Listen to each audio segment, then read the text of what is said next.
Hello friends, நம்ம favourite சீரியலில் அடுத்து என்ன சுவாரஸ்யமாக நடக்குதுன்னு பார்க்குறீங்க. இந்த சுடர் இருக்கா இல்லையா, அவள் சரியான பேமானிடுத அடுத்த நிமிஷத்துக்கு ஒரு நிமிஷம் ஒரு நிமிஷத்துக்கு ஒரு நிமிஷம் அப்படியே காட்டிக்கிட்டே இருக்கா. அது எப்படின்னு சொல்லிட்டு பார்க்குறீங்க. ஹாஸ்பிட்டலில் இவளை பார்த்துக்கிறதுக்கு அந்த இவர் கலை வெத்து வெட்டு பூஜா அவள் இருந்துக்கிட்டு, அது பூஜா இல்லை நிஷா. அந்த நிஷா இருந்துக்கிட்டு இவளை பாதுகாக்கிறேன் அப்படின்ற பேரில் அங்கே அப்படியே இந்த சோஃபாவில் உட்காந்து தூங்கிறான். ஏன்னா அவங்களாம் விஐபி இல்லையா, அதனால் அங்கே இருக்கிற அந்த என்விரான்மெண்ட்டும் அவங்களுக்கு ஏற்ற மாதிரியே இருக்குது.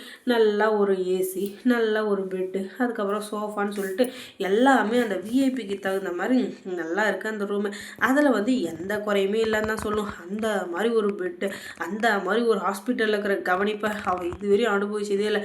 அதனால இந்த சுடர் நல்லா படுத்துக்கிட்டு மல்லாக்கா அங்கே யோசிச்சுன்னு இருக்கா. நம்ம எல்லா ஞாபகம் வந்துச்சு அப்படின்னு சொல்லிட்டு சொல்லிடலாமா, அதுக்கப்புறமா மற்ற சொத்தையும் அமுக்கிறதுக்கு நமக்கு ஒரு வாய்ப்பு கிடைக்கும் அப்படின்னு சொல்லிட்டு யோசிக்கிறான். அதுக்கப்புறம் தான் மல்லி சொன்னது ஞாபகம் வருது. மல்லி என்ன சொன்னா, இவங்களுக்கு தான் பழசெல்லாம் ஞாபகம் வந்துருச்சுன்னு அப்படின்னு ஒருவேளை வந்துச்சுன்னா அவங்க மறுபடியும் அதை ஞாபகம் வச்சுக்கிறதுக்கு தகுந்த மாதிரி நம்ம அவங்க எங்கெங்கே போனாங்க, அவங்க முதல்ல எங்கே மீட் பண்ணாங்க, அவங்க 2 பேரும் வாழ்க்கையில் என்னென்ன நடந்துச்சு, அதுக்கப்புறம் வெண்பா பிறக்கிறப்ப அவங்களுக்கு எப்படி இருந்துச்சுன்னு சொல்லிட்டு ஒவ்வொரு விஷயத்தையும் அவங்களுக்கு ஞாபகப்படுத்திக்கிட்டே இருந்துடணும். அவங்கக்கிட்ட கேட்டுக்கிட்டே இருந்தோன்னா அவங்களுக்கு சீக்கிரமாக எல்லாமே ஞாபகம் வந்துடும். அது ஒரு அடுத்த கட்ட மருத்துவ முயற்சின்னு கூட சொல்லலாம். அதை நம்ம செய்யலாம் அப்படின்னு சொல்லிட்டு அந்த மல்லி சொன்னா இல்லையா, இவகிட்ட என்ன பண்ணாலும் நம்மளால் அதை ஏமாற்றவே முடியலையே. இவகிட்ட மாட்டிக்கிட்டு நான் முழி இருக்கே ஷோவா இப்போவே கண்ணை கட்டுதே அப்படின்னு சொல்லிட்டு நம்ம வடிவேல் டைலாக் இருக்கு இல்லையா, அந்த டைலாக் தான் ஞாபகம் வருது. அந்த அளவுக்கு டார்ச்சர் பண்ணிட்டு இருக்காங்க. எல்லாம் இந்த சுடருக்கு தேவைதான். ஏன்னா நான் தான் பெரிய ஆளுன்னு சொல்லிட்டு ஆடிட்டு இருந்தால, இவங்கெல்லாம் சரியான வெட்டுங்க, இதுங்க தலையில் நல்லா மிளகா அரைக்கலாம், இவங்கள நல்லா ஏமாத்தலான்னு சொல்லிட்டு நினச்சா இல்லையா, இவளுக்கு இதுவும் வேணும் இன்னும் வேணும். ஆனாலும் இவ திருந்துவா அப்படின்னு சொல்லிட்டு பார்த்தீங்கன்னா திருந்த மாட்டாங்க, திருந்தவே மாட்டா. நம்ம எதுக்காக அந்த உண்மையை சொல்லி அதுக்கப்புறம் இவங்களுக்கு அது ஞாபகம் வந்துச்சா இது ஞாபகம் வந்துச்சான்னு சொல்லிட்டு உயிரை எடுப்பாங்க. நம்மளே போய் எதுக்கு மாட்டிக்கணும், அப்படி ஒரு இஷ்யூ மட்டும் நடக்கவே கூடாது. அதனால நம்ம இப்படியே இருந்துடலாம், அப்போ தான் நமக்கு ஏதாச்சும் ஒரு சின்ன நல்லதாக நடக்கும் அப்படின்னு சொல்லிட்டு இவங்க இருந்துக்கிட்டு பிளான் பண்ணுறாங்க. அதுக்கப்புறமா இந்த சுடர் இருந்துக்கிட்டு கதிரேசம் வந்ததுக்கப்புறம், ஏம்மா எனக்கா உனக்கு சாப்பிட ஏதாச்சும் கொண்டு விட்டா, உனக்கு பழசு ஏதாச்சும் ஞாபகம் இருக்கா, ஏன்னா தலையில் அடிபட்டுருக்கு இல்லையா, அதனால் டாக்டர் சொன்னார் உங்களுக்கு பழசெல்லாம் ஞாபகம் வரத்துக்கு ஒரு சில சான்ஸ் இருக்குதுன்னு சொல்லிட்டு. அதனால தாம்மா கேட்குறேன், இந்த அப்பா உன்னை எப்போ முதல்ல ஸ்கூலில் சேர்த்து விட்டேன், காலேஜில் சேர்த்து விட்டேன், அங்கே கூப்பிட்டு போனேன் இங்கே கூப்பிட்டு போனேன்னு சொல்லி ஏதாச்சும் ஞாபகம் இருக்காமான்னு சொல்ல, ஆடா பைத்தியக்காரன் நாய், இவன் ஒரு பக்கம் என்னை டென்ஷன் பண்ணுறான்டா. நானும் பார்க்குறேன் ஒரு வாரமாக ரொம்ப ஓவராக போயிட்டுருக்கான். இவனை தலையில் தட்டி கீழே உட்கார வச்சிடலான்னு கூட தோணுது. ரொம்ப ஓவராக பேசுகிறான்னு எனக்கு என்ன பண்ணுறது, ஏதோ இருந்துட்டு போகிறான் அப்படின்னு சொல்லிட்டு பார்த்தா ரொம்ப ஓவராக தான் போயிட்டுருக்கான் அப்படின்னு சொல்லிட்டு பயங்கரமாக கோவம் வருது. இருந்தாலும் அந்த கோவத்தை அடக்கி வச்சுக்கிட்டு இவனை இன்றைக்கி விட்டுட்டு இன்னொரு நாள் கவனிச்சிக்கலாம். இப்போ அவனுடைய டேர்னு, அதனால் கொஞ்சம் ஓவராக போயின்னுக்கிறான். ஒரு நாள் இல்லை ஒரு நாள் என்கிட்ட மாட்டாமையாக போயிடுவேன். அதுக்கப்புறம் இருக்குடா தலைமண்டியை கீழே குனி வச்சு நுங்கு அடிச்சுன்னு வச்சுக்க, அதுக்கப்புறம் நீ சவுண்டே விடாமல் அமைதியாக உட்காந்துருவேன்.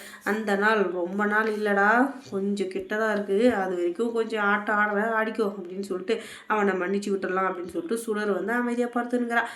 இது புரிஞ்சுக்கிட்ட நம்ம கதிரியை சேர்ந்துக்கிட்டு அவள் ஏதாச்சும் நினச்சிட்டு போகிறான், நமக்கு என்ன போனது, இவளை நல்லபடியாக பார்த்துக்கிறது மட்டும் தான் நம்மளுடைய கடமை அப்படின்னு சொல்லிட்டு அவனும் கொஞ்சம் பொறுமையாக இருக்க.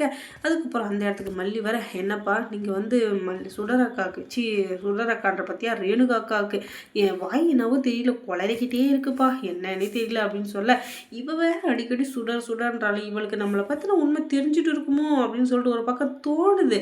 ஆனாலும் நம்மளா போய் ஏன் வாயை குத்து மாட்டிக்கணும் அப்படின்னு சொல்லிட்டு இவ பொறுமையாக இருக்க. அதுக்கப்புறம் மல்லி இருந்துக்கிட்டு, இவங்களுக்கு ஏதாச்சும் பழசு ஞாபகம் வந்திருக்காப்பா அப்படின்னு சொல்லிட்டு கேட்க, அவளுக்கு எப்படி ஞாபகம் வரும், அவள் உண்மையான ரேணுகாவாக இருந்தாதே அப்படின்னு சொல்லிட்டு நம்ம மல்லி சொல்ல, என்னம்மா சொல்கிறேன் எனக்கு ஒன்றுமே புரியலனதும் அப்படியே தூக்கி வாரி போடுறது இந்த சுடருக்கு. அது அப்படி சொல்ல வரலப்பா, இவங்க தான் இப்போ பச்சை குழந்தையா இருக்காங்க இல்லையா, அதனால இவங்களுக்கு அவங்க பேரே ஞாபகம் இல்லை, அதை சொல்ல வந்தேன் அப்படின்னு சொல்ல, ஓ அதுவா சரிதாம்மா, ஆனால் டாக்டர் என்ன சொன்னாங்கன்னா இவங்களுக்கு பழசெல்லாம் ஞாபகப்படுத்தி பார்த்தோன்னா அதுக்கப்புறம் ஏதாச்சும் ஞாபகம் வர்றதுக்கு சான்ஸ் இருக்குன்னு சொன்னாங்க இல்லையா, அதுக்காக தான் ஒரு ட்ரை பண்ணிகிட்ருக்கோம். ஆனால் அது நடக்குமான்னு தெரியலையே. ஆனாலும் அதை வந்து நம்ம விட்டுறக்கூடாது. கடைசி வரைக்கும் அடுத்தடுத்து என்ன நடக்குதுன்றதை நம்ம பார்த்துக்கிட்டே தான் இருக்கும். அப்போ தான் என் பொண்ணோட வாழ்க்கையை என்னால் சீராக்க முடியும் அப்படின்னதும், கண்டிப்பாக அது கடைசி வரைக்கும் நிறைவேற போகிறதில்ல. எதுக்கு சார் நீங்கள் இப்படிலாம் பாடுபடுறீங்க அப்படின்னு சொல்லிட்டு மல்லி ஒரு பக்கம் நினச்சாலும், சரி என்ன பண்ணுறது அப்படின்னு சொல்லிட்டு இவங்க ஒரு பக்கம் இருக்க, இந்த சுடர் இருந்துக்கிட்டு ஃபோனை தூக்கிக்கிட்டு குடுகுடுன்னு பாத்ரூமுக்கு வர்றா. எதுக்காக அப்படின்னு சொல்லிட்டு பார்த்தீங்கன்னா, அங்கே ஃபோன் கால் ஒன்று பேசிகிட்டு இருக்கா. யார்கிட்ட பேசிகிட்டு இருக்கா அப்படின்னு சொல்லிட்டு விஜய் இருந்துக்கிட்டு பார்க்க, அங்கே வந்து அவள் வந்து யார்கிட்டையும் கெஞ்சிக்கிட்டு இருக்கா. இன்னும் 2 நாள் பொறு, 1 நாள் பொறுன்ட்டு. இவளுக்கு தான் பழசு எதுவுமே ஞாபகம் இல்லையா, அப்போ எப்படி யார்கிட்ட கெஞ்சிட்டு இருக்கா அப்படின்னு சொல்லிட்டு சந்தேகம் அதிகமாகுது. ஆனால் அந்த சந்தேகம் தீர்ந்துச்சா தீரலையா?